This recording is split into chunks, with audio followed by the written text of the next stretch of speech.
राष्ट्रपिता महात्मा गांधी ने कहा था, असली भारत गांव में बसता है और उस असली भारत की जिम्मेदारी है पंच परमेश्वरों पर।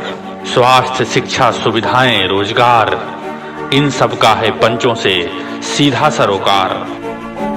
किसके हाथों में है देश की जागीर और कौन बदल रहा है देश की तस्वीर। पंचायतों के विकास पर हम करेंगे बात, दिखाएंगे आपको गांव के सच्चे हालात। अब हर रोज रात 9 बजे पंच परमेश्वर, सिर्फ पी न्यूज चैनल पर।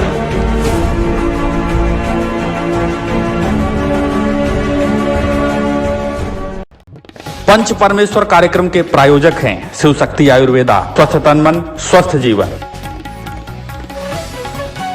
पतंजलि केश कांति, बालों से है प्यार तो पतंजलि केश कांति से क्यों करें इनकार। ग्रीन शक्ति पे हमको घर में धरो और कोरोना से ना डरो। अपने घर पर ऑनलाइन मंगाने के लिए नीचे दिए नंबरों पर संपर्क करें।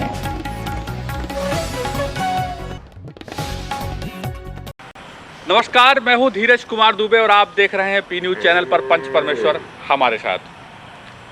साथियों, लगातार पंच परमेश्वर कार्यक्रम लोगों का पसंदीदा कार्यक्रम बन गया है। जैसा कि हमारी टीम ग्राम सभाओं में पहुंचती है तो हमारा ये प्रयास होता है कि हम ग्राउंड की रिपोर्ट को, जो सच्चाई है, जो ग्राम सभा के विकास कार्यों की असलियत है, वह हम आपके सामने रख सकें। और इस प्रयास को आप हमारे स्क्रीन पर फलीभूत होते हुए भी देख रहे हैं। लगातार इस कार्यक्रम को देखकर तमाम अधिकारियों को, जो प्रशासनिक अधिकारी हैं, जो ग्राम सभा के विकास के लिए, जो पंचायतों के विकास के लिए तमाम प्रस्ताव पास करते हैं, ऐसे अधिकारियों के द्वारा जब कार्यक्रम की तारीफ होती है तो हमें भी खुशी होती है। हमारी टीम भी काफ़ी प्रसन्नता महसूस करती है कि हाँ, हमने विकास कार्यों पर, पंचायत के सुधार के लिए अच्छा काम किया है। आज के एपिसोड में हम आपको एक ऐसे ग्राम सभा की रिपोर्ट दिखाने चल रहे हैं जहां महज ये पहला पंचवर्षीय कार्यकाल है, लेकिन कार्य से, विकास कार्यों से ऐसा लगता है कि शायद आज़ादी के बाद होने वाला यह पहला पंचायत चुनाव है। आज़ादी के बाद अभी तक, यानी इस पंचवर्षीय को छोड़ दें तो जितने भी पंचायत चुनाव हुए हैं उसमें इस गांव में मात्र एक सीसी रोड का निर्माण हो पाया था। बाकी का हाल आप समझ सकते हैं। लेकिन आज की स्थिति ऐसी है जहां दर्जनों सीसी रोड और इंटरलॉकिंग से पूरे गांव की सड़कें सजी और सुंदर और संवरी लग रही हैं। वहीं पर ग्राम सभा में विकास के कार्य इस तरह से हुए हैं जहां गांव में तमाम लोग, गांव की ख्याति जहां खेल के नाम से जानी जाती हो, गांव में तमाम खेल के वरिष्ठ अधिकारी हों, गांव में तमाम ऐसे लोग हों जो खेल के कोटे से चयनित होते हों, यानी खेल में गांव उम्दा है, वहां अभी तक कोई भी क्रीड़ा स्थल नहीं था, स्टेडियम नहीं था कि युवा और बच्चे वहां पर खेल करके अपने स्वास्थ्य को भी बढ़ावा दें, साथ ही साथ खेल के भी क्षेत्र में अपना नाम और गांव का नाम रोशन कर सकें। लेकिन इस पंचवर्षीय में इस प्रधान द्वारा गांव में एक बेहतरीन स्टेडियम का निर्माण किया गया है। जी हाँ, मैं बात कर रहा हूं जनपद लखनऊ के विकास खंड सरोजनी नगर के ग्राम सभा दादूपुर का। दादूपुर के ग्राम प्रधान का यह पहला कार्यकाल है जिनकी रिपोर्ट हम आपको दिखाने चल रहे हैं। लेकिन पहले ही कार्यकाल में अपने बेहतरीन कार्यों से न सिर्फ अपनी ग्राम सभा, अपने विकास खंड सरोजनी नगर में, हम बात करें अगर पूरे लखनऊ जनपद की, तो लखनऊ जनपद में एक बेहतरीन कार्य करने का काम ग्राम प्रधान दादूपुर द्वारा हुआ है। अभी आपको हम एक स्टोरी दिखाएंगे उस ग्राम सभा के बारे में कि आखिर इस गांव में किस किस तरह के विकास कार्य हुए हैं, किस तरह से प्लानिंग की गई है, किस तरह से सड़कों का निर्माण हुआ, किस तरह से इंटरलॉकिंग्स लगाई गई हैं, किस तरह से पुराने जो धार्मिक स्थल हैं ग्राम सभा में, वहाँ के मंदिरों का जीर्णोद्धार हुआ है, वहाँ विकास हुआ है। साथ ही साथ शिक्षा, चूँकि हम लोगों का एक मुख्य उद्देश्य है जीवन का कि हम अपने शैक्षिक स्थलों का कायापलट करें, उनकी सुंदरता को बढ़ाएं, तो इस गांव में शिक्षा के लिए भी बहुत अच्छे कार्य हुए हैं। यहाँ के ग्राम सभा के विद्यालय से भी हम आपको रूबरू कराएंगे, वहाँ की प्रधानाचार्य से भी रूबरू कराएंगे कि गांव के लड़कों में ऊर्जा भरने का, जोश भरने का, शिक्षा भरने का जो काम है वह दादूपुर ग्राम सभा के इस प्राथमिक विद्यालय में भी हो रहा है। तो आइए बहुत ज़्यादा बात न करते हुए सीधे सीधे ले चलेंगे हम आपको ग्राम सभा दादूपुर में और दिखाएंगे वहाँ एक छोटी सी रिपोर्ट। और उसके बाद हम ग्राम प्रधान से, प्रधान प्रतिनिधि से बाइट भी लेंगे, उनसे सवाल पूछेंगे कि उन्होंने अपनी ग्राम सभा में किस तरह से विकास किया है। जो रिपोर्ट हम आपको दिखाएंगे, ये रिपोर्ट बिल्कुल चिलचिलाती धूप में हमारी टीम ने पूरे ग्राम सभा का दौरा करते हुए कवरेज किया है। हमारी टीम जहां भी जाती है, हम ग्राउंड स्तर पर उतरते हैं और चाहे धूप हो चाहे बरसात हो, हम वहां पर स्थलों का निरीक्षण करते हुए उनकी सत्यता को जांचते हुए और सही रिपोर्ट आपको दिखाने का प्रयास करते हैं। तो आइए ले चलते हैं आज दादूपुर और दिखाते हैं कि किस तरह से विकास कार्य दादूपुर में हुआ है। उसके बाद आपको आकलन करना है कि वाकई इसके पहले जितने पंचवर्षीय चुनाव आज़ादी के बाद हुए थे उनके प्रधानों ने अच्छा काम किया है या यह पहले कार्यकाल वाले प्रधान जी ने अच्छा कार्य किया है। फैसला आपको करना है।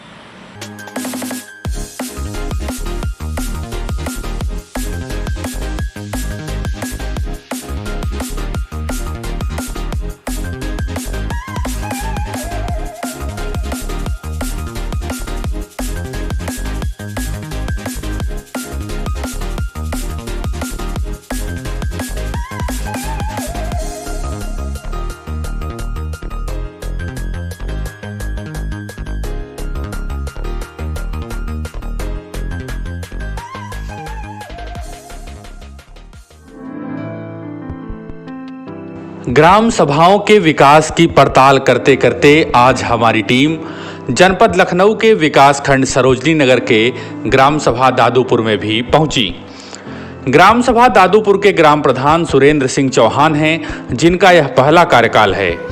विगत लगभग 60 वर्षों से ग्राम सभा दादूपुर उपेक्षित थी और पंचायत द्वारा विकास कार्यों के नाम पर मात्र एक सीसी रोड का निर्माण हो पाया था। विकास के लिए तरसती इस ग्राम सभा को सुरेंद्र सिंह चौहान के रूप में एक संजीवनी मिली और फिर गांव का ऐसा काया पलट हुआ कि शायद जो 5 साल पहले गांव आया होगा आज वह अपने ग्राम सभा दादूपुर को पहचान भी नहीं पाएगा।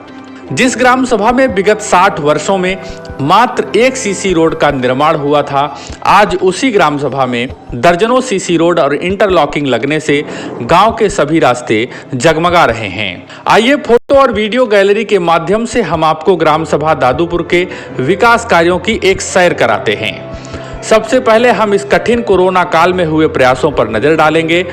जैसा कि आप हमारे स्क्रीन पर देख पा रहे होंगे कि वाटर टैंकर के द्वारा सभी घरों को विधिवत सैनिटाइज किया गया है। ग्राम सभा में न केवल सैनिटाइजर का कार्य बल्कि जो भी असुविधाएं इस महामारी के दौरान पैदा हुई, प्रधान ने उन सभी पर बेहतर कार्य किए, चाहे वह प्रवासी मजदूरों को राशन किट बांटना हो या फिर उनको रोजगार देने का काम। सभी बिंदुओं पर ग्राम सभा दादूपुर में बेहतरीन कार्य हुए हैं। वैसे तो इस ग्राम सभा में तमाम ऐसे अधिकारीगण हैं जिनका चयन खेल के कोटे से हुआ है और इस ग्राम सभा को खेलों की वजह से जाना भी जाता है, लेकिन इस ग्राम सभा में या इसके आसपास खेल के लिए स्टेडियम ना होने से खेलों को बढ़ावा नहीं मिल पा रहा था। लेकिन पंचायत चुनाव जीतने के बाद ग्राम प्रधान सुरेंद्र सिंह चौहान ने ग्राम सभा में एक मिनी स्टेडियम का सपना देखा और उसको साकार करने में लग गए। फिलहाल वह सपना अब जाकर के साकार हुआ और अब ग्राम सभा में मिनी स्टेडियम का निर्माण पूरा हो चुका है। स्टेडियम तक जाने वाली सड़क का भी निर्माण कार्य प्रगति पर है। मुख्य मार्ग से स्टेडियम तक जाने वाली सड़क का कार्य पूरा होते ही स्टेडियम आम जनता के लिए खोल दिया जाएगा और जिसमें तमाम खेलकूद के साधन और ओपन जिम जैसी सुविधाएं उपलब्ध रहेंगी। यह स्टेडियम जिस जमीन पर निर्मित है उसमें काफी विवाद था। पंचायत की जमीन पर लोगों ने कब्जा कर रखा था, जिसके लिए प्रधान को काफी मेहनत और मशक्कत करनी पड़ी। मामला हाई कोर्ट पहुंचा और आखिर जीत सत्य और मेहनत की हुई। सैकड़ों मजदूरों को लगाकर स्टेडियम के बाउंड्री वॉल का निर्माण कराया गया। जो कल्पना थी मिनी स्टेडियम की, अब आप उसको साकार होते हुए भी देख रहे हैं। मिनी स्टेडियम का निर्माण होने से गांव के युवाओं को एक नया आयाम मिलेगा और वह खेल की दुनिया में अपना मुकाम हासिल करने में निश्चित ही सफल होंगे। वैसे ग्राम प्रधान द्वारा खेलों को बढ़ावा देने के लिए तमाम तरह के खेलों एवं मैराथन दौड़ का आयोजन भी ग्राम सभा में होता रहता है। अब हम आपको ग्राम सभा के प्राथमिक विद्यालय की सैर कराते हैं। वर्षों से उपेक्षित पड़े इस प्राथमिक विद्यालय में इस पंचवर्षीय कार्यकाल में पूरा कायापलट हो गया है। विद्यालय की जमीन को कब्जा मुक्त करा करके पूरे विद्यालय की बाउंड्री वॉल और गेट का निर्माण कराया गया। विद्यालय में टाइल्स और मार्बल्स लगाए गए। मरम्मत कार्य कराकर पेंटिंग एवं चित्रकारी का भी कार्य बेहतरीन हुआ है। नन्हे मुन्ने बच्चों को खेलने के लिए खेलों के सामान एवं बैठने के लिए कुर्सी तथा टेबल एवं अन्य छात्रों के लिए डेस्क और बेंच की व्यवस्था की गई है। विद्यालय में पेयजल एवं शौचालय की खूबसूरत व्यवस्था है। विद्यालय के हर एक कक्ष पर शहीदों एवं आज़ादी के लिए मर मिटने वाले महापुरुषों के नाम अंकित हैं। यही नहीं, हर कक्ष के अंदर क्रांतिकारियों एवं महापुरुषों की तस्वीरें लगाई गई हैं ताकि बच्चों में शुरू से ही देश प्रेम की भावना का विकास हो सके। विद्यालय की व्यवस्थाओं एवं सुविधाओं पर हमने विद्यालय की प्रधानाचार्य अनीसा सिंह से भी बातचीत की। आगे हम आपको सुनाएंगे कि विद्यालय के प्रबंधन के बारे में प्रधानाचार्य अनीसा सिंह क्या कहती हैं। गांव में दो ऐसे धार्मिक स्थल हैं जिन पर गांव वालों की अटूट श्रद्धा है, आस्था है, लेकिन इस पंचवर्षीय कार्यकाल के पहले तक दोनों धार्मिक स्थल असुरक्षित और उपेक्षित पड़े थे। लेकिन पंचायत चुनाव जीतने के बाद ही ग्राम प्रधान सुरेंद्र सिंह चौहान ने दोनों मंदिरों के जीर्णोद्धार का कार्य कराया, जिसमें बाउंड्री वाल का निर्माण, चबूतरा, हैंडपंप और वृक्षारोपण तथा छाया के लिए टीन सेट का निर्माण जैसे महत्वपूर्ण कार्य हुए हैं। हालांकि मंदिरों और धार्मिक स्थलों के विकास कार्य के लिए पंचायत में कोई योजना या कोई बजट नहीं है, लेकिन ग्राम प्रधान ने यह अपने निजी बजट से सारे कार्य कराए हैं। ग्राम सभा में इस कार्यकाल के पहले विद्युत व्यवस्था की भी काफ़ी समस्याएं थीं। हालांकि विद्युत व्यवस्थाएं पंचायत के कार्यों में नहीं आती हैं, लेकिन जब मन ही हो गांव के विकास करने का तो उसमें कुछ भी मुश्किल नहीं होता है। प्रधान प्रतिनिधि ज्ञानेंद्र सिंह पप्पन सिंह के प्रयास से ग्राम सभा में विद्युत की व्यवस्था सुदृढ़ हुई और तमाम ग्रामवासियों को सौभाग्य योजना के तहत निःशुल्क कनेक्शन और ट्रांसफार्मर का लाभ भी मिला। प्रधान प्रतिनिधि ज्ञानेंद्र सिंह पप्पन सिंह के प्रयास से ही ग्राम सभा में लगभग 85 महिलाओं को उज्ज्वला योजना के अंतर्गत निःशुल्क गैस कनेक्शन भी प्राप्त हुए। पर्यावरण की सुरक्षा के लिए ग्राम सभा में वृक्षारोपण का भी कार्य बेहतरीन तरीके से किया गया है। वृक्षारोपण योजना के अंतर्गत न केवल पौधे लगाए गए हैं, बल्कि उनके सुरक्षा के लिए ट्री गार्ड भी लगाया गया है। सड़कों के किनारे किनारे लगे वृक्षों एवं ट्री गार्ड से ग्राम सभा की सुंदरता में चार चांद लग जाता है और जब यह पौधे विशाल वृक्ष का स्वरूप धारण करेंगे तो निश्चित ही ग्राम सभा का एक बेहतरीन नज़ारा होगा। अभी तक ग्राम सभा दादूपुर में कोई भी पंचायत भवन नहीं था, लेकिन ग्राम प्रधान के प्रयासों से ग्राम सभा में एक मिनी सचिवालय प्रस्तावित हुआ है। जिस दिन हमारी टीम ग्राम सभा के विकास कार्यों की पड़ताल करने पहुंची, उसी दिन मिनी सचिवालय के शिलान्यास का कार्यक्रम रखा गया था, लेकिन कोरोना को देखते हुए उत्तर प्रदेश सरकार के तत्कालीन आदेशों के कारण शिलान्यास का कार्यक्रम रद्द करना पड़ा। मिनी सचिवालय के लिए जगह चिन्हित भी कर ली गई है और शीघ्र ही निर्माण कार्य प्रारंभ हो जाएगा। ग्राम सभा में चरागाह की एक जमीन को भी कब्जा मुक्त कराया गया है और उस पर प्रधान द्वारा वृक्षारोपण का कार्य किया गया है। ग्राम सभा में पेयजल के लिए भी महत्वपूर्ण कार्य किए गए हैं।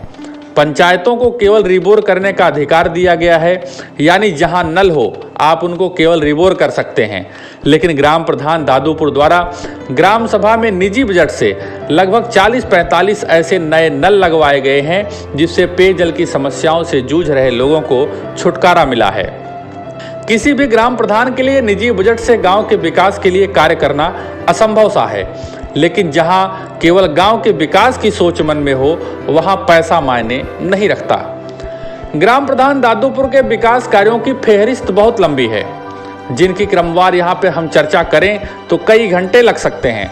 इसलिए अपनी इस रिपोर्ट में हम नाली, खड़ंजा, शौचालय, आवास और राशन कार्ड जैसे तमाम योजनाओं की चर्चा नहीं कर रहे हैं। इन सभी विकास कार्यों की जानकारी हम सीधे प्रधान प्रतिनिधि से लेंगे, लेकिन आइए उससे पहले प्राथमिक विद्यालय की प्रधानाचार्य अनीसा सिंह की बात सुनेंगे कि आखिर प्राथमिक विद्यालय में हुए विकास कार्यों से वो कितना संतुष्ट हैं और आगे विद्यालय के लिए उनका क्या प्लान है। और इसके ठीक बाद ग्राम प्रधान सुरेंद्र सिंह चौहान से भी बातचीत करेंगे। मैडम, सबसे पहले आप अपना परिचय दीजिए। जी, मैं डॉक्टर अनीशा सिंह, प्राथमिक विद्यालय दादूपुर जो सरोजनी नगर ब्लॉक में पड़ता है, वहाँ पे प्रधान अध्यापक पद में विगत 5 वर्षों से कार्यरत हूँ। प्रधानाचार्य जी, आपने अपने स्कूल का सौंदर्यीकरण बहुत अच्छे रूप से किया है, इतनी खूबसूरती से बनाया है। जिस हिसाब से मैंने और ग्राम सभाओं में देखा, इतनी खूबसूरती से नहीं बना, इसका क्या राज है? बस एक विज़न है मेरे अंदर कि हम अपने स्कूल को लेके एक विकासात्मक सोच रखते हैं। और चूँकि हमारे अंदर की जो भावना है वो राष्ट्रीय भावना है, ये मैंने महसूस किया है कि राष्ट्रीय भावना मुझे बहुत ही प्रेरित करती है। और चूँकि हमारे पास छोटे बच्चे आते हैं तो शुरू से हमने ये सोचा है कि अगर छोटे से ही बच्चे के मन में अपने शहीदों के प्रति सम्मान, अपने देश के प्रति सम्मान, अगर ये भावनाएं रखी जाएं तो वो बच्चा बड़ा होकर कभी नहीं भूल पाता है। तो उन्हीं की शहीदों की याद में एक छोटी सी वाटिका बनाने का मैंने प्रयास किया है, जिसका नाम अमर शहीद स्मृति वाटिका रखा जाएगा। और इसका उद्घाटन किया जाएगा किसी भी शहीद परिवार से जो कराया जाएगा। अभी ये शुरुआत है, बहुत से लोगों का सहयोग भी मुझे इसमें मिलता है, हमारे ग्राम प्रधान जी का सहयोग मिलता है इसके विकास करने में। तो अभी ये विकास पीरियड में ही है। आप इसको देख सकते हैं कि एक छोटी सी वाटिका है जिसमें कुर्सियां लगी हैं, झूले लगाने की योजना है, बच्चे यहाँ खेलें। और आगे इसमें एक लाइब्रेरी बनाने का है कि शहीदों के बारे में उनकी किताबें यहाँ रखी हों। और हर साल यहाँ 15 अगस्त और 26 जनवरी को झंडारोहण हो। जैसा कि हमने पूरे भ्रमण के दौरान देखा कि आपने हर कक्ष को एक शहीद के नाम से दे रखा है, तो इस विषय में आप क्या कहना चाहेंगे? इस विषय में बस यही कहना चाहेंगे कि एक साल जब बच्चा उस क्लास में पढ़ेगा तो अब्दुल कलाम आज़ाद के नाम से जब वो पढ़ेगा तो उनकी भावनाएं उसके अंदर कुछ ना कुछ तो उसके अंदर बैठेंगी। रानी लक्ष्मीबाई कक्ष में जो लड़की पढ़ेगी उसके अंदर रानी लक्ष्मीबाई जैसे भाव तो आएंगे। यही सोच के मैंने हर कक्ष का एक शहीदों की याद में कक्ष का नाम रखा है। बहुत बहुत धन्यवाद। प्रधान जी, सर्वप्रथम आप अपना परिचय दीजिए। हमारा सुरेंद्र सिंह चौहान, ग्राम पंचायत दादूपुर, ब्लॉक सरोजनीनगर, पोस्ट मंथरा, परगना बिजनौर, जिला लखनऊ के मूल निवासी हैं। प्रधान जी, स्वच्छ भारत मिशन के तहत आपने अपनी ग्राम सभा क्षेत्र में कितने शौचालयों का निर्माण करवाया है? स्वच्छ भारत मिशन के तहत अपने गांव में हम कम से कम 200 शौचालय होंगे। अभी तो मान लिया नोट है, ध्यान नहीं आ रहा पूरा। बाकी ये कि कोई घर बचा नहीं हमारे यहाँ जिसके यहाँ शौचालय ना बना हो। हाँ, तो सर्वप्रथम हमारे दादूपुर पंचायत में पैसा आया था और पैसा इतना ज़्यादा आया कि हमको रिटर्न करना पड़ा। तो उतने शौचालय मतलब कुछ तो पहले ही बने थे, तो एक गरीबों की व्यवस्था थी तो सबको दिलाए। और DF सर्वप्रथम दादूपुर पंचायत हुआ, सरोजनीनगर ब्लॉक के अंदर पहला गाँव हमारा। बहुत अच्छी बात है। आवास योजना के अंतर्गत आपने अपने ग्राम सभा क्षेत्र में कितने आवासों का निर्माण करवाया? जी, आवास योजना के अंतर्गत तो शुरुआत में 2017 में तो एक मुश्त 5 आवास दौड़ भाग किया। और फिर हमारे यहाँ जो पहले सचिव थे उन्होंने भी बहुत प्रयास किया, तो 5 तो हो गए थे। उसके बाद में फिर जैसे जैसे ब्लॉक में जैसे पैसा आया, 70 ग्राम पंचायतें हैं तो इधर उधर डिवाइड हो गया। तो फिर ये हुआ कि मान लीजिए जो बैकवर्ड है उनके लिए लागू है पात्र, सामान्य के लिए नहीं। तो बैक लोगों ले आया 2। उसके बाद में 18 में 19 में फिर सामान्य का है। तो कुल मिला के 8 आवास हमने दिलाए आगे तक। जल्द ही आपका कार्यकाल समाप्त होने को है, आगे आपने क्या सोच रखा है, किस तरह की रणनीति आपकी रहेगी? कार्यकाल मैं तो मानता हूँ समाप्त होने वाला है, 25 दिसंबर से कार्यकाल समाप्त हो जाएगा। लेकिन रहते मैं तो अब विकास के दौर पर यही बीड़ा उठाया था, तो वही विकास के दौर में कार्यक्रम चल रहा है। फिर अब ये तो रही बात, मान लिया इलेक्शन जैसे होना है, आरक्षण जैसे सीट चेंज होती, सामान्य है या बैकवर्ड हो या अर्जन हो, तो जब जैसा होगा तब देखा जाए। अभी तो हम मान कह रहे हैं, लेकिन अगर सामान्य सीट नहीं हुई तो फिर उसका कहने से कोई मतलब नहीं निकलता है। चलिए, बहुत बहुत धन्यवाद प्रधान जी। जैसा कि अभी आप देख रहे थे, ग्राम सभा दादूपुर विकासखंड सरोजनीनगर जनपद लखनऊ के ग्राम सभा का एक विस्तृत रिपोर्ट। आपने रिपोर्ट में देखा कि ग्राम सभा में किस तरह से विकास कार्य हुआ है, किस तरह से किस मानसिकता को लेकर के विकास कार्य हुआ है, यह बताने की ज़रूरत नहीं है। यहाँ हम रुकेंगे, लेंगे एक छोटा सा ब्रेक, और ब्रेक के बाद आपको मिलवाएंगे ग्राम पंचायत दादूपुर के प्रधान प्रतिनिधि से, और उनसे भी कई सवाल करेंगे कि आखिर उनके जेहन में, उनके मन में यह किस तरह से भाव पैदा हुए कि उन्होंने अपने गांव के लिए एक ऐसा ताना बाना विकास का बुना जो आज न सिर्फ सरोजनीनगर ब्लॉक में जाना जाता है, बल्कि दादूपुर के पूरे लखनऊ के नक्शे पर एक अच्छे गांव के रूप में माना जाता है। पंच परमेश्वर कार्यक्रम के प्रायोजक हैं शिव शक्ति आयुर्वेदा, स्वस्थ तन मन स्वस्थ जीवन। पतंजलि केश कांति, बालों से है प्यार तो पतंजलि केश कांति से क्यों करें इनकार। ग्रीन शक्ति पेय, हमको घर में धरो और कोरोना से ना डरो। अपने घर पर ऑनलाइन मंगाने के लिए नीचे दिए नंबरों पर संपर्क करें।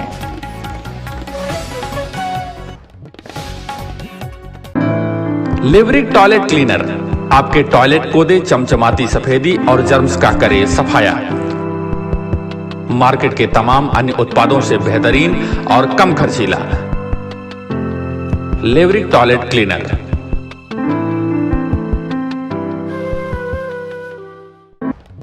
पंच परमेश्वर कार्यक्रम के प्रायोजक हैं शिव शक्ति आयुर्वेदा, स्वस्थ तन मन स्वस्थ जीवन। पतंजलि केश कांति, बालों से है प्यार तो पतंजलि केश कांति से क्यों करें इनकार। ग्रीन शक्ति पेय, हमको घर में धरो और कोरोना से ना डरो। अपने घर पर ऑनलाइन मंगाने के लिए नीचे दिए नंबरों पर संपर्क करें।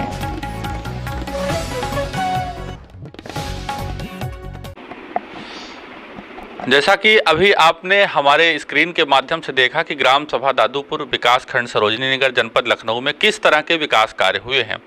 पंच परमेश्वर कार्यक्रम का यही प्रयास रहा है कि हम आपको ग्राम सभा में हुए विकास कार्यों की असलियत दिखा पाएं और ग्राम सभा दादूपुर में जिस तरह के विकास हुए हैं, जैसा कि अभी आप रिपोर्ट में भी देख रहे थे, वाकई बहुत अच्छा कार्य हुआ है। और यदि इसी तरह से सारे प्रधान कोशिश करें, मेहनत करें, अपनी ग्राम सभा को अपने घर के हिसाब से समझें और उस स्तर से डेवलप करें, तो निश्चित ही जो गांधी जी का सपना था, जिस तरह का गांव वो कल्पना करके चले थे, उस तरह का गांव देखने को मिलेगा। अब अभी हमारे साथ ग्राम सभा दादूपुर के जो प्रधान जी हैं, उनके प्रतिनिधि के रूप में हमारे साथ ज्ञानेंद्र जी हैं। मैं आपसे ज्ञानेंद्र जी, आप अपना स्वतः परिचय हमारे दर्शकों को कराइए, अपना परिचय दीजिए। मैं वैसे तो लोग मुझे पप्पन सिंह के नाम से जानते हैं ग्राम सभा में, लेकिन मेरा नाम ज्ञानेंद्र सिंह चौहान है। मैं प्रधान प्रतिनिधि भी हूं और साथ में बीजेपी के खेल कूद प्रकोष्ठ का जिला संयोजक भी हूं। और मैं इससे पहले मैं मंडल अध्यक्ष था युवा मोर्चा का सरोजनी नगर का, फिर 2 बार से मैं खेल कूद प्रकोष्ठ का जिला संयोजक हूं। अभी तीसरी बार का जो गठन है वो प्रकोष्ठों का नहीं हुआ है, तो अभी वर्तमान में भी मेरा यही पद है। अच्छा, तो ज्ञानेंद्र जी, जो आपके ग्राम सभा में विकास कार्य हुए हैं, चूंकि भी हमारे दर्शक देख रहे थे, एक रिपोर्ट हमने उनको दिखाई है, आप उनको बताइए कि आपने किस किस तरह के विकास कार्य कराए। हो सकता है बहुत सारी चीज़ें हमसे छूटी हो, हम कवर ना कर पाए हों, लेकिन हमारे दर्शकों को आप बताएं कि किस किस तरह के विकास कार्य आपकी ग्राम सभा में हुए हैं। देखो, हम लोग जब पंचायत के चुनाव के बाद जब मुझे लगा कि गांव में ये चीज़ें हम लोग कर सकते हैं, तो सर्वप्रथम तो मैंने जो हमारे गांव की कुल देवी हैं, भुइया माता मंदिर है, कुल देवता हैं, बड़े बाबा हैं, तो यहाँ पर जब कभी मेला लगता था तो लोगों को पूजा करने की भी जगह नहीं लगती थी, इतनी भी जगह नहीं थी, लोगों ने सब जगह को रिक्वायर कर रखा था। तो सर्वप्रथम तो मुझे लगा कि इन मंदिरों के नाम जो ज़मीन राजस्व में दर्ज है, उस ज़मीन को मैंने पूरी तरह से खाली करवाया। खाली करवा करके फिर मैंने इसके लिए जो है उस समय मौजूदा जो भी अधिकारीगण थे उनसे कई बार कहा, लेकिन मुझे जब कोई बजट नहीं मिला कि मंदिरों के जीर्णोद्धार के लिए ऐसा कोई बजट नहीं है, तो फिर मैंने जो है स्वतः इसकी तैयारी कर दी और मित्रों के सहयोग से, गांव वासियों के सहयोग से हमने दोनों मंदिरों के जीर्णोद्धार के लिए बाउंड्री बनवा दी, गेट लगवा दिया। वहाँ भुइया माता मंदिर में टीन सेट करवाया है। अभी बजरंगबली जी का मंदिर भी वहीं पे बन रहा है जो कार्यरत में है। तो ऐसे ही जब मुझे ये लगा कि क्योंकि हम लोग जो है एक खिलाड़ी ही हैं, हमारे बड़े भैया भी रेलवे में टीटी हैं स्पोर्ट्स कोटे से, छोटा भाई क्रीड़ाधिकारी है जो रायबरेली में पोस्टेड है, मैं भी सीएमएस में स्पोर्ट टीचर हूँ। तो मुझे ये लगा कि खेल के लिए भी गांव में कुछ किया जाए, क्योंकि हमारा गांव तो खेल की दुनिया से वैसे ही भरा पड़ा हुआ है। अनेकों खिलाड़ी हमारे यहाँ हैं। काल्विन कॉलेज के sports teacher DK Singh Chauhan भी मेरे ही गांव के हैं, मेरे चाचा ही लगते हैं। जुबली इंटर कॉलेज के गेम टीचर लाल बहादुर सिंह, वो भी मेरे गांव के हैं। मेरे यहाँ गांव में सबसे तेज़ तर्राक खिलाड़ी हुआ करते थे, अब तो नहीं है, जो है विडम्बना है कि वो हमारे बीच नहीं है, शिवनरेश सिंह, जो कबड्डी के बहुत अच्छे खिलाड़ी थे। एक जमाना था कि अगर 7 खिलाड़ी के बीच में वो खड़े हैं और अगर उनके हाथ बाहर हैं तो फिर वो पाले से बाहर ही होते थे। तो उन्होंने सुपरस्टार क्लब का नाम दिया था, तो दादूपुर आज भी जो है वो सुपर स्टार क्लब के नाम से जाना जाता है। कबड्डी की दुनिया में, तैराकी की दुनिया में, राजनीतिक दुनिया में, यहाँ तक किसी भी पोस्ट में हो, सरकारी से लगा करके अधिकारियों तक की पोस्टें जो है हमारे गांव में है। तो हमने खेल के लिए जब माननीय मुख्यमंत्री जी का आदेश हुआ कि खेलो इंडिया के तहत हर गांव में एक स्टेडियम बनाया जाएगा, खेल मैदान की व्यवस्था होगी, तो मैंने पंचायत की खुली बैठक में एक ज़मीन जो हम लोगों को चूँकि 2 बीघे में कम से कम बनना था, तो 4 बीघे की ज़मीन के एक नंबर में हमने जो है खेल मैदान का प्रस्ताव बनाया, माननीय एसडीएम साहब को दिया, उस पर प्रस्ताव पर जो है मुहर लगी और वो राजस्व अभिलेखों में हम लोगों ने उस नंबर का 1/2 भाग जो है वो खेल मैदान में दर्ज किया। हमारे क्षेत्र की विधायिका माननीय मंत्री स्वाति सिंह जी ने उस पर शिलान्यास भी किया। शिलान्यास करके आज उस पर बाउंड्री बनकर तैयार हो गई। बहुत ही जल्द वो जो है माननीय मंत्री जी के हाथों से उस पर उद्घाटन होगा। माननीय मंत्री जी ने जब शिलान्यास किया था तो उन्होंने प्रेस के माध्यम से, आप लोगों के माध्यम से एक संदेश दिया था क्षेत्र में कि जिस दिन ये स्टेडियम बनकर तैयार होगा तो मैं इस क्षेत्र के सभी खिलाड़ियों का इसी जगह पर सम्मान करूंगी, ग्राउंड में। तो अभी वो रास्ते उसके बन रहे हैं, उसकी भी साज सज्जा चल रही है।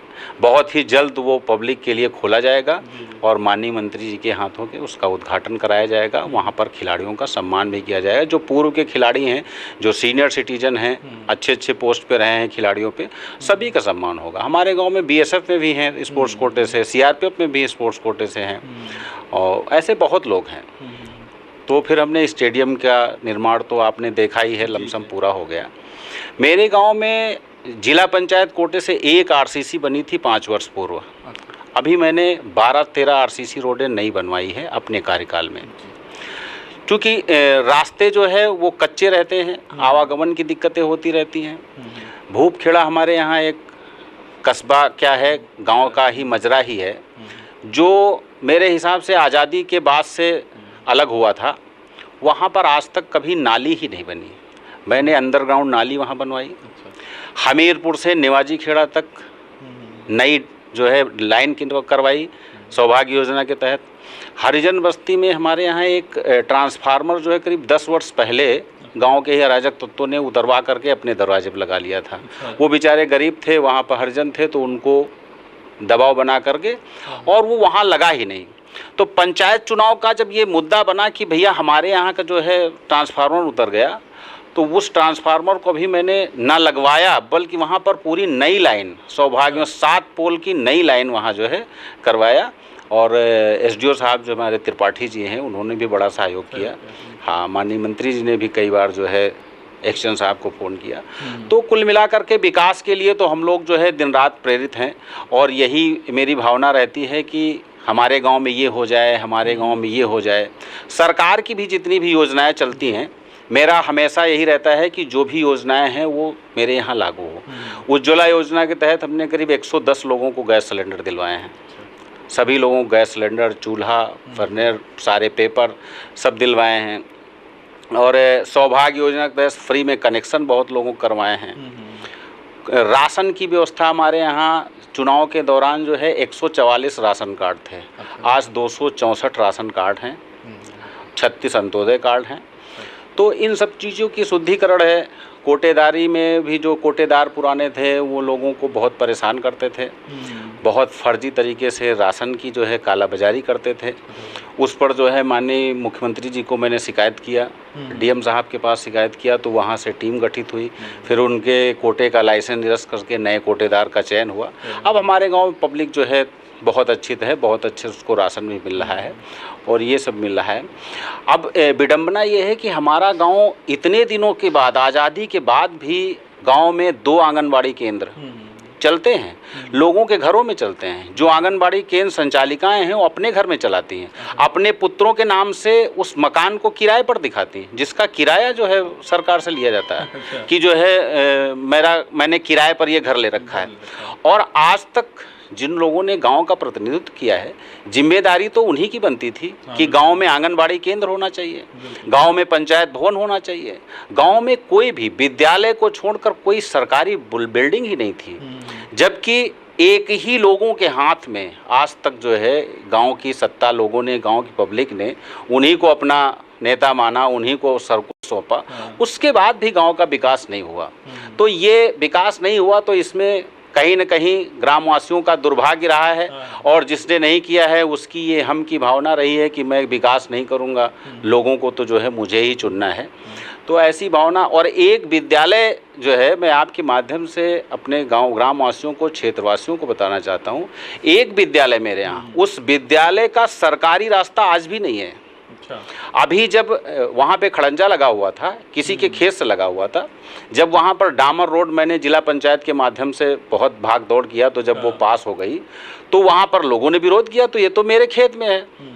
तो बड़ी मुश्किल से उनको मैनेज कर करके वो रास्ता मैंने बनवाया, क्योंकि आम रास्ता खड़ंजा तक तो सीमित रहता है, लेकिन जब डामर रोड बन जाता है तो फिर वो रास्ता जो है पक्का माना जाता है।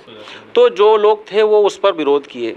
तो अब अगर रास्ता नहीं है, 70 साल से स्कूल चल रहा है, तो ये किसकी जिम्मेदारी? जिम्मेदारी तो जो पूर्ववर्ती में जो पंचायत का प्रतिनिधित्व कर रहा था उसी की थी। गांव में एक बाउंड्री, स्कूल की बाउंड्री वाल बनी, बाउंड्री वाल 10 वर्ष 15 वर्ष पहले बनी, और बाउंड्री वाल बनने के बाद उसका पूरा बजट पास हुआ पूरी बाउंड्री का, लेकिन आधी बाउंड्री बनी, आधी छूट गई, क्योंकि गांव के कुछ अराजक तत्व बाउंड्री बनने तो दिए ही नहीं, जबकि स्कूल के अंदर तक जानवर भी बांधते थे, घर का गोबर भी डालते थे, और वहाँ अपना जो है सब्जी भी बोते थे। लेकिन लोगों ने उनको ना मना किया और ना ही बाउंड्री बनवा पाई, क्योंकि वो लोग किस किस्म के थे मुझे तो पता नहीं। क्योंकि जब मुझे लगा कि बाउंड्री क्यों नहीं बनी, तो मैंने शुरुआत की तो बाउंड्री बन गई। थोड़ा सा हल्का सा बल भी प्रयोग करना पड़ा, क्योंकि कहीं ना कहीं विकास के लिए हम अपने लिए तो कर नहीं रहे। अगर स्कूल की बाउंड्री वाल बन जाएगी, पूरी चारों तरफ से बंद हो जाएगी, तो उसमें स्कूल के ही बच्चों का लाभ है और स्कूल की ज़मीन संरक्षित हो जाएगी। तो किसी भी लेवल के कोई भी आदमी हो, अगर वो थोड़ा सा बल भी मांगता है तो बल का भी प्रयोग किया जाए। बल में मार ही नहीं होता है भाई, प्रधान के पास तो पावर होता है कि वो भूमि प्रबंधन समिति का मालिक होता है। सरकारी जो भी ज़मीनें हैं वो उसके अंडर में आती हैं। जब तक उसका प्रधान है तब तक तो उस ज़मीन को अपने हिसाब से संरक्षित कर ही सकता है। तो ऐसे हमने जो है तमाम कार्य किए हैं, और भी बहुत कार्य किए हैं, अनगिनत कार्य दादूपुर में हुए हैं। पिछले 5 वर्षों में मेरा एक ही एजेंडा रहा है, पानी की समस्या को लेकर के। जब बहुत बड़ी विकराल समस्या थी, मेरे जब पंचायत का चुनाव हुआ तो पूरे गांव में 7 या 8 इंडिया मार्क का हैंड पाइप लगे थे। आज लगभग 40 से 50 इंडिया मार्क का हैंड पाइप दादूपुर में लगे हुए हैं, जिसमें माननीय मुख्यमंत्री जी जब से योगी जी की सरकार आई है तब से तो हुआ है कि रीबोर आप करा सकते हैं। नल नए तो लगवा ही नहीं सकते, ये तो आदेश पंचायत का अधिकार नहीं है। तो जब मैंने रीबोर के नल आए तो रीबोर जैसे किसी का ख़राब हो गया तो रीबोर लगा दिया, किसी का पुराना हो गया नहीं, बाकी वो भी जो नल हैं भाई जिसके यहाँ समस्या हुई तो ठीक है हम नल लगवा देंगे, क्योंकि पानी की बहुत बड़ी समस्या होती है। मैंने एक चुनाव के दौरान लोगों से कहा था कि मैं गाँव के दोनों तरफ पानी की टंकियाँ बनवाऊँगा। उसके लिए मैंने प्रयास किया। माननीय मैंने सांसद जी जो हमारे कौशल किशोर जी हैं, मैं उनके पास कई बार एप्लीकेशन दिया, सांसद जी से कहा भी, उन्होंने कहा भी था इस वाले उसमें, क्योंकि पिछले उसमें कार्यकाल में बहुत भाग दौड़ रही। हम लोग भी जब पंचायत का प्रतिनिधित्व किए तो पहली बार चूँकि प्रतिनिधित्व किए तो 1-2 साल तो हम लोगों को समझने में लग गया। जब तक समझे तब तक जो है काफ़ी समय निकल गया। तो सांसद जी ने कहा, तो सांसद जी ने उसको इस बार बोला था कि मैं 2 पानी की टंकियाँ आपके यहाँ लगवाऊंगा, नलकूप बड़े बड़े। लेकिन उनकी बहुत ज़्यादा समस्या, खैर अब रिक्वायरमेंट नहीं है क्योंकि हमने इतने नल लगवा दिए हैं। सबको पानी मिल रहा है। और अब तो लोकसभा और विधानसभा में बजट ही ख़त्म है चूँकि कोविड की वजह से, तो हाँ, विधायक सांसद की निधि से।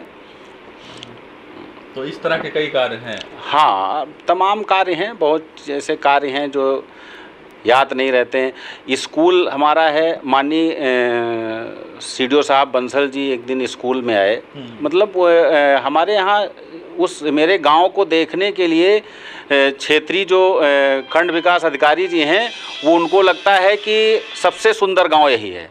कोई भी अधिकारी आता है तो विजिट के लिए मेरे ही गांव को चुनते हैं। तो जब माननीय बंसल जी यहाँ सरोजनी नगर आए तो वो हमारे गांव लेके आए। तो जब स्कूल और गांव वो पहुँचे तो उन्होंने, आपके मीडिया के कुछ साथी हमारे साथ थे, तो उन्होंने मीडिया के सामने बोला कि यदि लोगों को विकास करना सीखना है तो इस गांव के प्रधान से सीखें कि विकास कैसे किया जाता है। ये आप लोगों के माध्यम से उस पेपर में भी निकला था। 1-2 कार्य उन्होंने, वहाँ पे पानी की समस्या थी, चूँकि भाई अब होता क्या है कि बहुत छोटा सा गांव है और हाई कास्ट गांव है, तो बजट की बहुत बड़ी समस्या है। 7-8 लाख रुपए जो है, 9 लाख रुपए के आसपास जो है वो साल का बजट है, आता है। तो इतने बजट में बहुत चीज़ें नहीं कराई जा सकती। तो हमने जो है मनरेगा के तहत कार्य कराना सोचा। तो जब मनरेगा के लिए हमने सोचा तो पता चला कि मनरेगा दादूपुर में जो है बंद किया गया है। मैंने संबंधित अधिकारियों से पूछा तो बोले यहाँ पर पूर्व प्रधान ने लिख कर दिया है कि मनरेगा के द्वारा कोई कार्य यहाँ कराने लायक बचा ही नहीं है, सारे कार्य पूर्ण हैं। तो मैंने खैर जिन्होंने जिनकी जितनी सोच थी उन्होंने उतना किया। फिर मैंने यहाँ से लगा करके CDO ऑफिस तक भाग दौड़ किया, पेपरबाजी की, थोड़ा सा दबाव डलवाया, लिखा पढ़ी किया। फिर हमारे यहाँ मनरेगा खुल गया। जब मनरेगा खुला तो आज मान चलिए 80% विकास कार्य मेरे यहाँ मनरेगा से ही है। 80% विकास कार्य। स्टेडियम भी मनरेगा से बना हुआ है। हमारे यहाँ जो इंटरलॉकिंग रोड डामर रोड से भुइयां माता मंदिर तक गई है वो भी मनरेगा से बनी है। अभी एक स्टेडियम की रोड बन रही है वो भी मनरेगा से बन रही है। कई लोगों के गांव में पशु सेट हमने बनवाए हैं, मनरेगा से बनवाए हैं। 1-2 नालियां हमने मनरेगा से बनवाई हैं। तो मान चलिए कि सरोजी नगर क्षेत्र का जो है वो दूसरे नंबर का मनरेगा से कार्य होने वाला गाँव हमारा है। और पूर्ववर्ती लोगों ने जो है मनरेगा से कार्य ना होने की वजह से कि नहीं है उसको बंद करा दिया। तो होता यह है कि ठीक है गांव छोटा है, बजट कम है, तो हम किसी और मद से भी जो है कोशिश कर सकते हैं। और गांव के कार्य के लिए हम संबंधित अधिकारियों से कहेंगे, जब कहेंगे 4 बार तो ऐसा नहीं है, काम होगा। थोड़ी सी भाग दौड़ करनी पड़ेगी, लेकिन घर में बैठ करके तो होगा नहीं कि नहीं हमने पंचायत का प्रतिनिधित्व कर लिया, हम प्रधान हो गए तो हम एक जगह बैठे रहें, ब्लॉक गए नहीं गए, तो ऐसे काम नहीं होते हैं। तो काम करने के लिए या तो आप समाज सेवा से दूर रहिए, और भाई गांव का प्रतिनिधित्व तो समाज सेवा ही है। और बाकी तो लोग तो बहुत कुछ कहते हैं आजकल जो है, लोग ये लगता है जैसे मीडिया में भी दिखता है कि प्रधान जब चुनाव होता है तो मोटरसाइकिल में रहते हैं, 5 साल में पता नहीं कहाँ से फार्चूनर ले आते हैं। तो ये मैं नहीं मानता हूँ, क्योंकि फार्चूनर वही ले आएगा जो पूरी तरह से काला बाजारी करेगा। इस योगी जी की सरकार में इतनी किसी में हिम्मत नहीं है कि फर्जी तरीके से बगैर काम का पैसा निकाल ले। काम होने से पहले उस कार्य का जियो टैग होता है कि आज की इसकी स्थिति क्या है। जब काम हो जाता है तब फिर उसका जियो टैग होता है कि ये काम ऐसा था और ऐसा हो गया है, तब उसके पैसे का एस्टीमेट बनता है और पैसा पास होता है। तो इसलिए इतना आसान नहीं है, लेकिन लोगों का मुंह तो है बंद नहीं किया जा सकता है। लोग बहुत कुछ कहते हैं, हमारे गांव में हम लोगों को बहुत लोग जरूर कहते हैं। कई लोग जो है कहते हैं कि जो है सब ग्राम समाज बेच लिया, कोई कहता है ये। तो अगर ग्राम समाज हमने बेच लिया तो कहाँ ले गए बेच करके? जो भी ग्राम समाज की ज़मीन मेरे गांव में पड़ी हुई है सब वैसे ही पड़ी हुई है, और जो भी है भी वो सब कोई न कोई किसी न किसी रूप में कब्जा करके रखा है।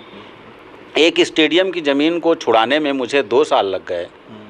2 वर्ष पहले माननीय मंत्री जी उसका शिलान्यास की थी और 2 वर्ष बाद स्टेडियम बनकर तैयार हुआ है।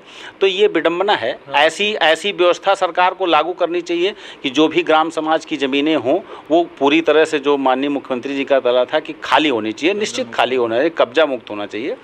और भाई बाकी योजनाएं तो मैंने जो है बहुत लाई हैं, और इसमें जो है हमारी क्षेत्रीय विधायिका जी जो हैं उनका बहुत सहयोग रहता है।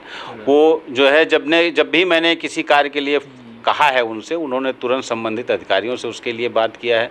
स्टेडियम जब बन रहा था तो जो है बड़ी अड़चनें थी। जब माननीय हाईकोर्ट का आदेश हो गया, डीएम साहब ने उस पर आदेश किया, तो मंत्री जी के पास हम लोग बैठे, फिर एसडीएम साहब को बुलाया गया, फिर उस पर चर्चा हुई कि अब पूरा आदेश हो चुका है तो अब ये बनाया जाए। तो उनका बड़ा वो रहता है। और काम करने में पूरे सरोजी नगर क्षेत्र का बड़ा क्षेत्र है, 70 ग्राम पंचायतें हैं। इकलौती ऐसी ग्राम पंचायत है जहां पर खेलो इंडिया के तहत स्टेडियम बना हुआ है, किसी ग्राम पंचायत में नहीं बना हुआ है। माननीय मुख्यमंत्री जी के यहाँ भी जो पंचायत भवन बनने हैं, पूरे लखनऊ ज़िले में 8 पंचायत भवन बनने हैं, और पूरे सरोजी नगर में 1 पंचायत भवन बनना है, वो भी दादूपुर में बनना है। तो इसके लिए जो है संबंधित अधिकारियों से अपने गांव की समस्या को रखना, उनसे मिलना, उनसे समस्या से अवगत कराना, ठीक, फिर काम होना है सीडीओ से तो हमें डीएम साहब से भी कहना, हमें मुख्यमंत्री जी से भी कहना, हमें संबंधित मंत्री से भी कहना, संबंधित सांसद से भी करना, हमें उप जिलाधिकारी से भी कहना, बीडीओ से भी कहना। जब सभी के लेटर एक चीज़ के लिए एक जगह पहुंचते हैं तो लगता है कि हाँ ये कार्य ज़्यादा ज़रूरी है।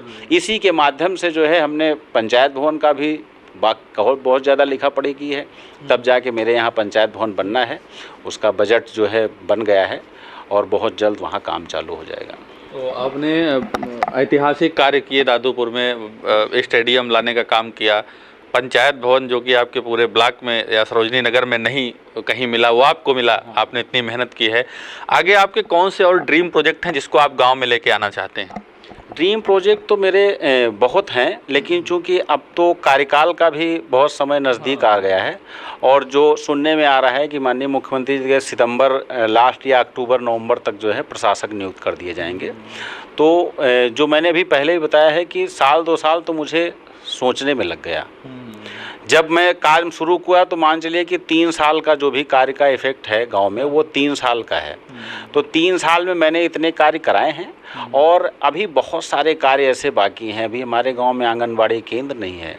हमने अपने गांव का एक प्रस्ताव बनाया है, मेरे गांव के प्राइमरी विद्यालय को जूनियर हाई स्कूल में तब्दील किया जाए। इसके लिए मैंने शिक्षा विभाग में भी लेटर दिया है। अब ये सब चीज़ें जैसे आपके माध्यम से बता रहे हैं, लेकिन गाँव में किसी से कहो तो आदमी कहता रहे ये कहाँ करा पाएंगे, ये कहाँ करा, तो कराने के लिए इफेक्ट किया जाता है। इतने दिनों से जूनियर विद्यालय होना चाहिए था, क्योंकि गांव हमारा अगर प्राइमरी विद्यालय है तो उसको जूनियर विद्यालय में करना चाहिए, क्योंकि गांव की समस्या बंथरा ही है, बंथरा के बाद कोई है नहीं, बीच में आवागमन रहता है। अब एक हमारे यहाँ बहुत जटिल समस्या है, जो माननीय मुख्यमंत्री जी का आदेश हुआ था कि शराब ठेकों को हाईवे से बाहर किया जाए, तो वो हमारे गाँव के रोड पर आ गया। तो वो एक विकराल समस्या है, आए दिन उस जगह पर झगड़ा फसाद होता है। गांव की बहू बेटियां लड़कियां सब मार्केट जाती हैं तो गंदी गंदी तरीके के लोग अपशब्द कहते हैं। इसकी भी शिकायत मैंने आबकारी विभाग में एक लेटर दिया, मैंने मुख्यमंत्री जनता दर्शन में इसके खिलाफ लेटर दिया, मैंने माननीय मंत्री जी से कहा, मैंने उप जिलाधिकारी महोदय को एक लेटर दिया तहसील दिवस में कि हमारे इस रास्ते गाँव के रास्ते से इस शराब के ठेकों को हटाया जाए। लेकिन लगे हुए हैं, हर चीज़ तो प्रधान के बल पे रहती नहीं है। प्रधान तो लिखा पढ़ी ही कर सकता है, किसी से कोई न झगड़ा कर सकता है और न झगड़े का औचित्य ही बनता है। सामाजिक कार्य हैं, सामाजिक कर्ता ही से होंगे। बाकी बहुत सारे अभी कार्य जो है बाकी हैं, और अगर आप लोगों का सहयोग रहा और हमारे गांव के लोगों का आशीर्वाद रहा तो अगली पंचवर्षीय में फिर देखा जाएगा। यदि पुनः चुनाव लड़ने का मेरा मन हुआ, पुनः चुनाव अगर लड़ते हैं, फिर जो है जनता मुझे इस लायक समझेगी, तो बहुत सारी अभी प्रोजेक्ट हैं, उसको जो है लाने का कार्य हम किया जाएगा। ज्ञानेंद्र जी, आपके यहाँ क्योंकि गरीब काफ़ी लोग रहते हैं, आवासों की बहुत समस्या थी, आवासों के लिए आपने कुछ प्रयास किया है क्या? हमने अपने पिछले ये 4.5 साल के करियर में 7 इंदिरा आवास जो है हमने बनवाए हैं। 7 लोगों के आवास बने हुए हैं और 21 लोगों की जो है लिस्ट अभी जो है प्रस्तावित है। अब बजट नहीं है, इसकी वजह से नहीं, चूँकि इसका बजट ही अलग से आता है और बजट आने पे जैसे ही आएगा वैसे ही जो लोग और भी पात्र हैं उनको भी, उनकी लिस्ट बनी हुई है, सूची फाइनल है। 21 लोगों के नाम जो है, जो हमारी नई सूची बनी है उसमें कराए गए हैं, और जैसे ही बजट आएगा तो उनके आवासों की व्यवस्था की जाएगी। बहुत गरीब थे, जो बेचारे जिनके पिताजी छप्पर में काट दिए, उनके आवास नहीं बने थे। लोग 2-3 नाई के परिवार ऐसे हैं, इतने गरीब परिवार थे कि पूछे नहीं। नाई तो वैसे भी सभी की सेवा करता है, दाढ़ी बना करके, लोगों की शादी ब्याह करके, बच्चे होते हैं, सब में तो वही नाई का ही काम लगता है। उनके भी आवास नहीं बने थे, तो सबके आवास की व्यवस्था की गई। 7 जो है प्रधानमंत्री आवास बनाए गए हैं और लोगों के जो है भी प्रस्तावित भी हैं। 21 नाम हैं, जिसमें 2-3 लोग बहुत प्रमुखता से जो है जिनकी बहुत आवश्यकता है, लेकिन अब बजट नहीं है, इस वजह से जो है वो अभी निर्धर्म लटके हुए हैं। ग्राम सभा में हमारी टीम पूरा दौरा कर रही थी जब, तो आपके प्रतिनिधि हमारे साथ थे, उन्होंने दिखाया जगह जगह कि ये यहाँ ये चीज़ निर्माण है यहाँ। तो हमने एक ज़मीन देखी वहाँ पर चारागाह की, तो चारागाह की जो ज़मीन उस पर आपने कार्य किया है कुछ, तो उसके बारे में क्या, कैसे कब्जा थी पहले, कैसे आपने कब्जा मुक्त करा, क्या क्या कार्य उस पर किए? देखो 4 बीघे का नंबर जो है चारागाह में ये दर्ज था। तो जब ये हुआ कि चारागाह गांव में नहीं है तो हम लोगों ने नंबर निकाला, क्योंकि वही बात आती है कि हम लोग फर्स्ट टाइम पंचायत का प्रतिनिधित्व किए तो कुछ दिन तो समझने में लग गया। तो जब समझे, जब पता चला कि 4 बीघे का ये नंबर जो है चारागाह में दर्ज है और ये भी गांव के ही संभ्रांत लोगों के कब्जे में था।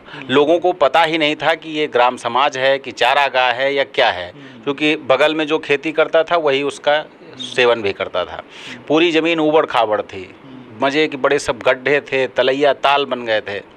तो जब ये हुआ कि चारागाह की व्यवस्था एक की जाएगी तो फिर पूरी ज़मीन का हमने लेवलर करवाया। सर्वप्रथम ट्रैक्टर जेसीबी चलवा करके पूरी ज़मीन को समतली कराया। समतली करा करके माननीय मंत्री जी जो हमारी विधायिका हैं स्वाति सिंह के द्वारा उसमें ज़मीन पे वृक्षारोपण कार्य करवाया।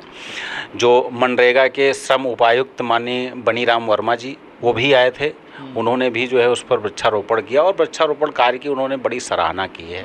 हाँ, तो उस पर पूरी ज़मीन को जो है हमने कब्जा मुक्त करा करके उसको भी तार फिनिशिंग करा करके और चारागाह के रूप में संरक्षित करके एक बोर्ड लगा दिया कि ये ज़मीन चारागाह की है। तो ऐसा भी हमने ये काम किया। प्रधानमंत्री जी की एक बहुत महत्वपूर्ण योजना, उनका ड्रीम प्रोजेक्ट खुले में शौच से मुक्त।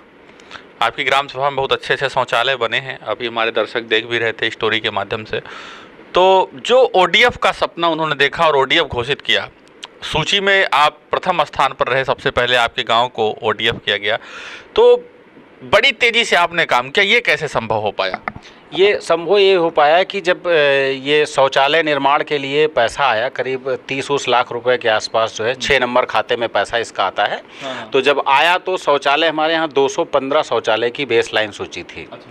तो जब उनमें सर्वेक्षण किया गया तो 165 लोग पात्र पाए गए, बाकी लोगों को हटा दिया गया। तो 165 शौचालय हमने मात्र 1 महीने 40 दिन में बनवा दिए। मैं सुबह से शाम तक उनकी मॉनिटरिंग करता था। मैंने एक प्रिंट निकलवाया, उसमें ये प्रिंट में लिखा कि मैं आज की डेट में प्रधान के द्वारा 6,000 रुपये ले रहा हूँ और 6,000 रुपये लेने के 15 दिन के अंदर मैं गड्ढे का निर्माण और ज़मीन के फाउंडेशन मतलब शौचालय के फाउंडेशन का निर्माण करके पुनः 6,000 रुपये आपसे ले लूँगा और यदि मैं ये निर्माण कार्य नहीं कर पाया तो मेरे खिलाफ कोई भी कार्रवाई की जाए। और मैंने वो लोगों से साइन करा लिया, उस पर चेक नंबर डाल करके और उनसे साइन करा लिया कि आपको 15 दिन में हर हाल में बना के देना है। उनको चेक दिया, चेक आप ब्लॉक से, कुछ लोग थे कि खाता नहीं था तो हमने कहा जाइए, उसमें लिख देते थे, फ़ोन भी कर देते, इनको कैश दे दीजिएगा। तो उनको कैश दे दिया, नहीं ज़्यादातर आप अपने खाते में लगाइए। कुछ लोग कहे भैया खाते में पैसा आने ही में 6 दिन लग जाता है, तो ठीक है 6 दिन लग रहा है, जब आपका पैसा है तब आप पैसा दे देना। संबंधित दुकानदार को फ़ोन किए भैया इनके यहाँ 1000 ईंटा और इतना मोरंग इतना बालू जो है गिरा दीजिए, ये शौचालय बनवाएंगे, पैसा ये नहीं देंगे तो हम आपको देंगे। इस तरह तेजी से शौचालय पूरे दिन गांव में मॉनिटरिंग करते थे। रोज शाम को कि किसके यहाँ गड्ढा खुद गया, किसके यहाँ गड्ढे की चुनाई हो गई, किसके यहाँ छत पड़ गई, किसके यहाँ दरवाज़ा लग गया। तो इस तरह खूब तेज़ी से काम कराए। महीने 40 दिन के अंदर पूरे गांव के शौचालय बन गए। फिर सरोजनी नगर तहसील में पहला गांव मेरा था जो सर्वप्रथम ओडीएफ घोषित किया गया था। वो भी माननीय मंत्री जी आई थी, उन्होंने फीता काट करके गांव को शौच मुक्त घोषित किया था। वीडियो साहब भी थे, उसमें भी जो है सब लोग थे, बड़ा सबका सहयोग था। और शेष बचा 8 लाख कुछ रुपए मैंने वापस किया अपने गांव का, क्योंकि लोग शौचालय निर्माण के लिए ज़रूरत नहीं थी, वो भी सब लिखा पढ़ी में है, सब कुछ वापस कर दिया। और किसी से कोई एक पैसा नहीं। कोई लोगों के यहाँ शिकायत आती कि भैया मेरे यहाँ शौचालय में लोग पैसा ले लिए, मेरे यहाँ लोग शौचालय में 2000 रुपये प्रधान ने ले लिया, किसी के यहाँ शौचालय बने और बिगड़ गए, खराब। मैंने क्या किया, मैंने एक तो ये धारणा अपनाई कि मैं 12,000 रुपये अनुदान दे रही है गवर्नमेंट, आपको शौचालय बनाना है, 12 आप हमसे ले जाइए, आप 15 लगा लीजिए, आप 20 लगा लीजिए, ये आपकी जिम्मे, आप बढ़िया शौचालय बना लीजिए। शौचालय के बाहर ये जरूर लिखा जाएगा कि ये इज्जत घर इतने रुपए अनुदान राशि, आपका नाम। तो कुछ लोग तो उसमें जो 215 में थे, 15-20 लोग तो पात्र थे, लेकिन उन्होंने अपने युगों में कहा कि नहीं हम घर के बाहर नहीं लिखवाएंगे। तो हमने कहा फिर आप शौचालय मत बनवाइए, इज्जत घर तो लिखा जाएगा, जो सरकार पैसा देगी तो उसका प्रचार तो करेगी, योजना का प्रचार करेगी, जानना हाँ, और जानना चाहिए और लोगों को भी पता चलना चाहिए कि जो है, जैसे अभी मीडिया में एक आता है कि जो आरक्षण से नौकरी पाए, जैसे एक डॉक्टर आरक्षण हो या कोई इंजीनियर आरक्षण हो, तो वो अगर क्लिनिक खोल लिया डॉक्टर, तो उसके गेट के बाहर लिखा होना चाहिए कि ये आरक्षण से डॉक्टर बना है, ये इंजीनियर आरक्षण से इंजीनियर बना हुआ है। ये लिखा होना चाहिए, क्योंकि आरक्षण या अनुदान जो है वो जो लोगों को मिल रहा है उसकी जानकारी लोगों को होनी चाहिए। तो हमने जो है यही इसी लय में काम किया। हमारे उस समय पंचायत सचिव जो है वो विनोद यादव जी थे, वो भी बेचारे जो है हम जैसे ही स्कूल से फ्री होते थे वहाँ से आए ब्लॉक में उनको गाड़ी में बैठाए और दोनों लोग शाम को 8 बजे तक जो है वहीं काम कराते थे। लोगों को क्यों नहीं जुड़ा, तुम्हारे यहाँ मिस्त्री नहीं है तो मिस्त्री हम भेज रहे हैं, मिस्त्री भेज देते थे, बाहर से मिस्त्री ले आए। लोगों 2-3 मिस्त्री हमने गांव में घर पे डाल दिया कि शौचालय बनाइए आप, 19 लेबर मजदूरी उनसे लीजिए, रहिए हमारे यहाँ, आटा राशन हमसे लीजिए, लेकिन आप काम करिए। तो इस तरह बहुत तेज़ी से काम किए, तब जा कर के जो है पूरे ब्लॉक में पहला गांव ऐसा था जो सर्वप्रथम ODF घोषित किया गया था। ये जो जैसा आपने बताया कि आपके ग्राम सभा में और आपके खुद घर में खिलाड़ियों की भरमार है, आप 3 भाई हैं, तीनों भाई खिलाड़ी से ही हैं, चाहे जो भी कार्य कर रहे हैं वो खिलाड़ी कोटे से ही हैं। तो ये जो खेलों के खिलाड़ी थे, ये राजनीतिक खिलाड़ी कैसे बने? पप्पन सिंह, ज्ञानेंद्र सिंह जैसे आप सामने बैठे हैं, तो आप लोग खेलों के खिलाड़ी राजनीतिक खिलाड़ी कैसे बने, राजनीति में कैसे आए? राजनीति में मेरे घर में सिर्फ मैं ही हूँ, क्योंकि मैं CMS में स्पोर्ट टीचर हूँ।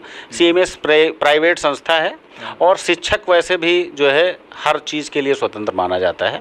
माननीय उप मुख्यमंत्री दिनेश शर्मा जी जो हैं वो महापौर रहते हुए भी वो टीचर थे और अभी भी शायद वो क्लास लेने यूनिवर्सिटी जाते हैं 15 दिन में, हफ्ते भर में। जो शिक्षक जो है वो किसी भी वो सोशल वर्किंग, हम लोगों को सिर्फ एक समाज सेवा का नशा लगा कि नहीं गांव में मेरे ये हो जाए, और हम जो भी राजनीति करते हैं वो गांव स्तर की राजनीति करते हैं।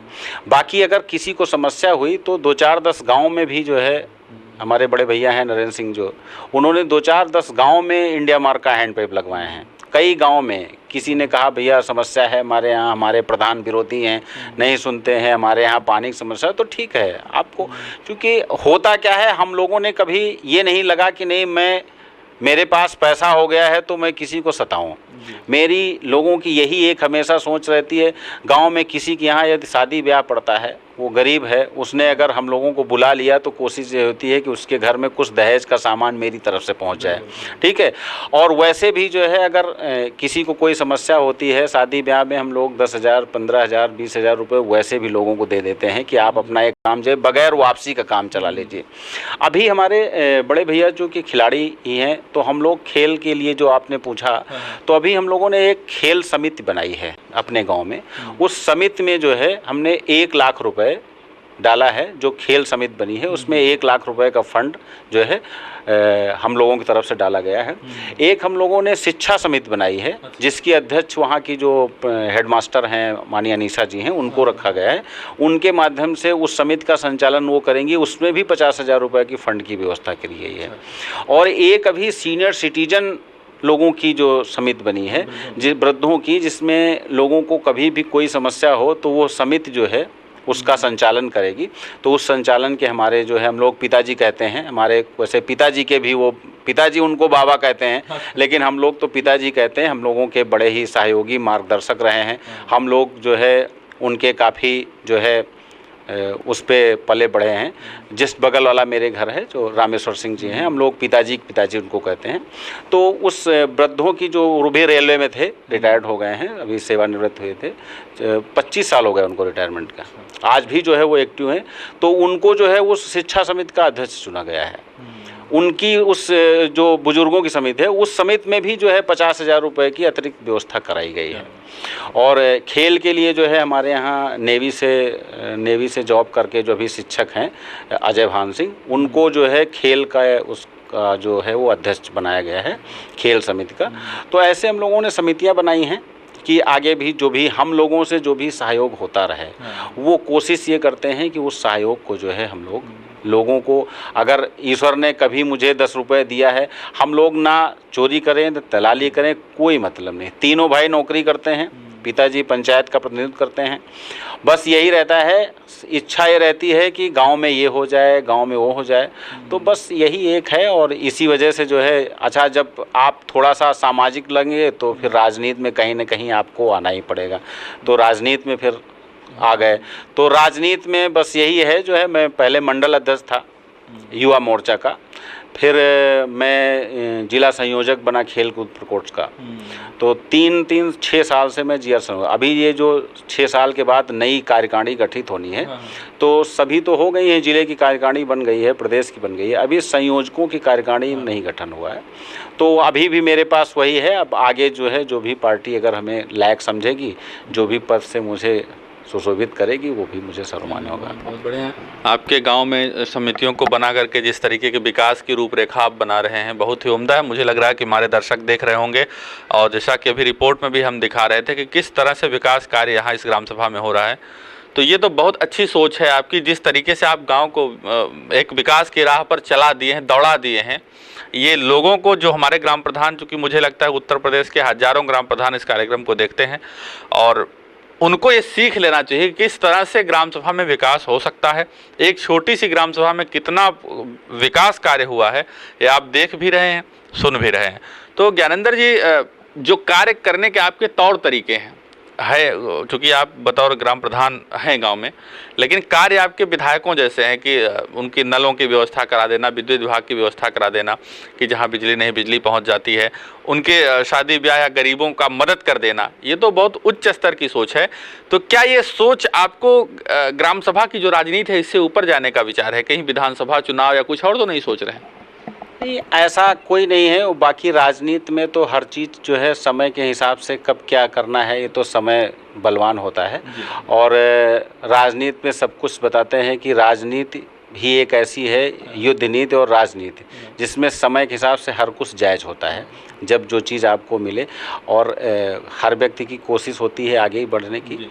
तो अभी तो खैर ऐसा कोई बहुत बड़ा प्लान नहीं है, लेकिन बस ये है कि हम लोगों का एक ही उद्देश्य रहता है कि बस, और कहीं कोई काला बाजारी, कोई ब्लैक मनी नहीं, कोई 2 नंबर धंधा नहीं। तीनों भाई नौकरी करते हैं, एक मेरा भांजा भी रहता है, वो भी सीएमएस में स्पोर्ट टीचर है। तो मान चलिए कि अगर हम लोग महीने में 2-3 लाख रुपए तनख्वाह पाते हैं, तो कोशिश ये करते हैं कि हर महीने अगर 50-60 हज़ार रुपये हमने अपने गाँव में खर्चा कर दिए, तो गांव वाले भी खुश हो जाएंगे और मुझे भी लगेगा कि नहीं ठीक है, अगर मेरे पास है तो हम किसी की मदद करें। कोई मेरे यहाँ कोई ऐसा नहीं, राजनीतिक प्रतिद्वंदिता की वजह से तो भले ही लोग एक दूसरे की बुराई करते हैं, माननीय प्रधानमंत्री जी की लोग करते हैं, लोग सभी की करते हैं, तो उस वजह से भले ही कुछ लोग जो है निम्न स्तर की जो सोच रखते हों, तुच्छ सोच वाले, वही हम लोगों की बुराई करते हैं। लेकिन बाकी गांव में कोई हम लोगों के जो है ना हित सोचता है, ना हम लोगों ने सोचा है। 5 साल में कोशिश किया है कि कोई भी अगर झगड़ा फसाद एक तो हुआ ही नहीं, अगर हुआ भी है तो ऐसा कोई केस आज तक नहीं मेरे 5 साल कैरियर में कि वो थाने से ले जा कर के कोर्ट तक पहुंच गया हो। मैंने वहीं से निपटाने का कार्य किया है। मैं संबंधित थाना इंचार्ज के पास जाता हूं, भाई साहब देख लीजिए, इसको निपटा दीजिए। अगर झगड़ा हुआ तो उनको भी बुलाए, इनको भी बुलाए, आप लोग यहीं समझ लीजिए, ठीक है। वहीं समझा, कोशिश किया, दरवाजे पर बैठ के समझा दिए, नहीं हुआ तो उसको थाने में बैठा के समझा दिए। कोशिश यही रहती है कि झगड़े को आगे ना बढ़ाया जाए, निपटारा हो जाए। क्योंकि गांव जो है हमारा हाई कास्ट गांव है, 80% ठाकुरों का गांव है। अदर कास्ट जो हैं, बैकवर्ड हैं, एससी हैं, तो कभी कभार जो है उनके साथ अहित भी होता है, उनको अनर्गल भी सताया जाता है। तो मैं उनके भी साथ रहता हूँ। ऐसा नहीं कि मैं ठाकुर हूँ तो मैं ठाकुरों के साथ, नहीं, जो अगर वो सताए जाते हैं तो उनके पास भी हम लोग खड़े रहते हैं, और तन मन धन से।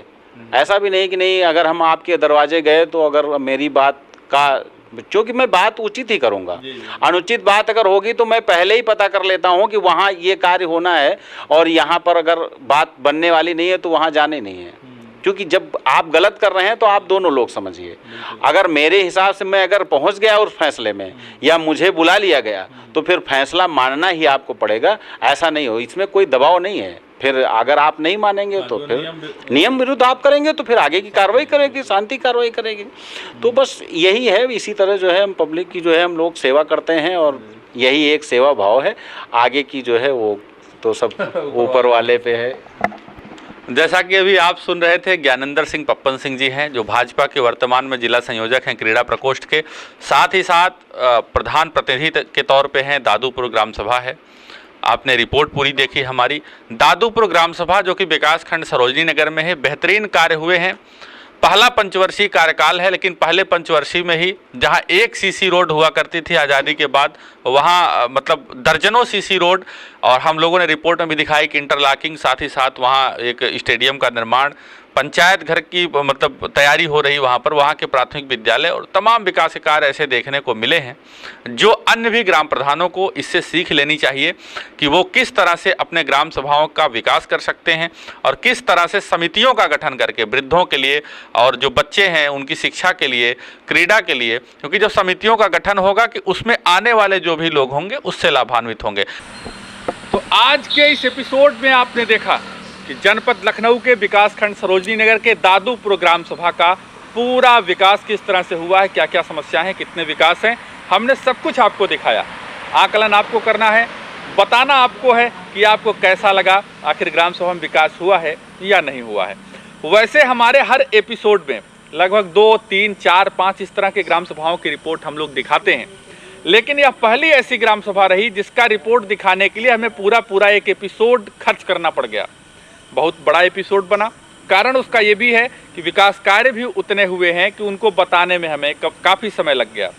तो साथियों, हम आपको हर रात 9 बजे अपने चैनल के माध्यम से बताने का प्रयास करते हैं या दिखाने का प्रयास करते हैं कि जो ग्राम पंचायत है जहाँ से देश की एक शुरुआत होती है, उन ग्राम पंचायतों में आखिर किस तरह के विकास कार्य हुए हैं, ग्राम पंचायत के जो ग्राम प्रधान है वो किस तरह की सोच लेकर के देश को आगे बढ़ाने के लिए किस तरह से काम कर रहे हैं। यह हमारा प्रयास है कि हम आपको ग्राउंड रिपोर्ट दिखाएं। अगर किसी भी तरह की समस्या आपके ग्राम सभा में है तो नीचे हमारे जो नंबर चल रहे हैं चैनल के, आप उस पर संपर्क कर सकते हैं, अपनी समस्याएं भी हमसे शेयर कर सकते हैं। हमारी टीम आपके ग्राम सभा में आएगी और आपके ग्राम प्रधान से भी यही सवाल करेगी कि आखिर उनके गाँव में विकास क्यों नहीं हो रहे हैं। और जिन ग्राम सभाओं में विकास कार्य हुए हैं उनके प्रधानों से भी आग्रह है कि आप हमारी टीम को आमंत्रित करिए, बेझिझक बुलाइए। हम आपके विकास कार्यों को कवरेज करेंगे और पूरे देश को ये दिखाएंगे कि आखिर आपने अपनी ग्राम सभा के लिए कितना कुछ कार्य किया है। तो हमें आपके संदेश का इंतज़ार रहेगा, हमें आपके मैसेज का इंतज़ार रहेगा, हमें आपके कॉल का इंतज़ार रहेगा। कल फिर मिलेंगे इसी समय, इसी चैनल पर, इसी कार्यक्रम में जिसका नाम है पंच परमेश्वर। देश दुनिया की ताज़ा तरीन खबरों के लिए बने रहे हमारे साथ और देखते रहें पी न्यूज़ चैनल, खबरों का बादशाह।